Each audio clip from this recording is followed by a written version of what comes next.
ఈ 18 పవిత్రమైన మెట్లు 18 కొండలకు 18 మంది దేవతలకు 18 తత్వాలకు ఆనవాలుగా ఉన్నాయి. 18 కొండలైన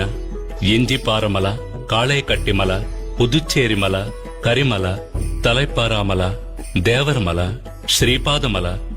మైలాడుమల, మాతంగమల, కాల్కిమల, సిట్రంబలమల, సుందరమల, నాగాంబలమల, గౌండమల, నిలకల్మల, నీలిమల, పొన్నాంబలమల, శబరిమల వంటి కొండలను 18 మంది దేవతలైన వినాయకుడు, శివుడు, పార్వతి, కుమారస్వామి, బ్రహ్మ, విష్ణు, రంగనాథుడు, కాళి, యముడు, సూర్యుడు, చంద్రుడు, కుజుడు, బుధుడు, బృహస్పతి, శుక్రుడు, శనీశ్వరుడు, రాహువు, కేతువు అనే దేవతలను 18 తత్వాలైన చూడడం, వినడం, సువాసన, రుచి, స్పర్శ, కామం, దురాశ, క్రోధం, లోభం, మోహం, మదం, మాత్సర్యం,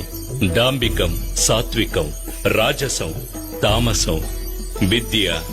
అవిద్య వంటి గుణాలను తెలియజెప్పే విధంగా స్వామి తత్వాధీనుడై ఉన్నాడని తెలియజెప్పడమే ఈ 18 మెట్ల ఉద్దేశం.